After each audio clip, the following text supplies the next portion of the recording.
Oh, hey, folks, elder law care attorney Patrick Kelleher coming to you from elderlawcare.com. Folks, great question today. Hey, Patrick, I'm a senior and I want to go back to school. Does it make sense? And my opinion absolutely makes sense because cognitively, you're making an investment in getting your brain healthy. Cognitively, folks, very, very important. We do not want to be static in life. Physically, we need to exercise every day to maintain our mobility and our flexibility and our health.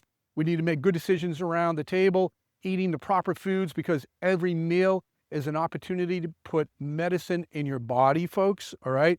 Abstaining from the vices of life like alcohol, tobacco, things of that nature, of course. Hopefully that's a given. Proper sleep, and that's working on your physical body and your brain. But guess what, folks?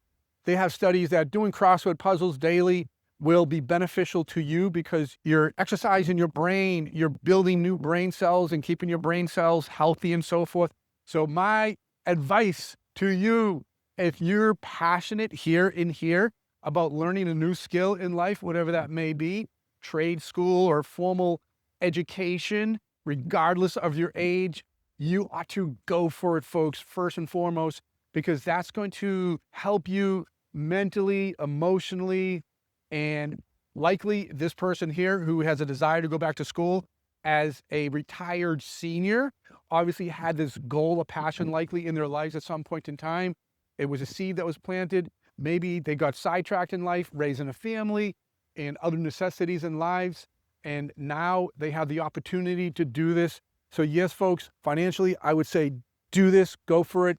Look into programs at the school financial aid office to see if they have educational grants and endowments to seniors that will assist you with your funding of this program as well. Really, really important, folks.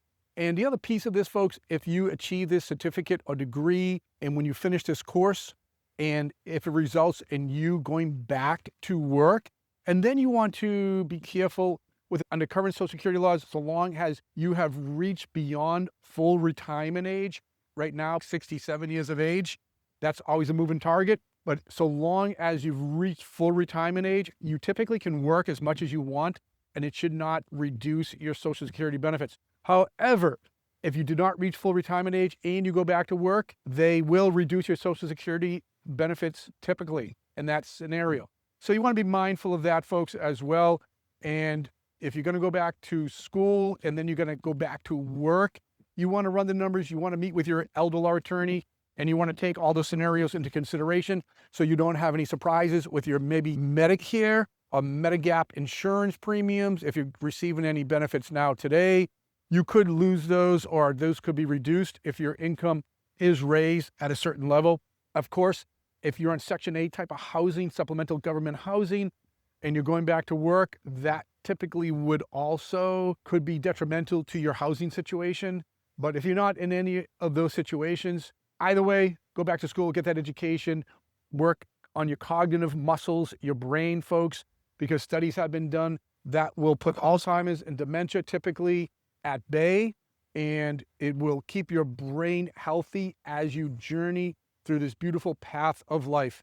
So folks, go for it right there. Check out those educational grants and endowment programs at the university or program that you're looking into. Make sure that you have the funds to do this. Make sure you're very, very careful. If you're going to be taking out educational personal loans, make sure you have the funds to pay those back timely and so forth. So you want to put pen to paper and run the numbers as well, folks, as part of this business educational health decision. Folks, if you like this video, please subscribe, click the notification bell because we'll keep you updated with other important elder law topics as well. Share this video with your loved ones, and I look forward to seeing you in the next one.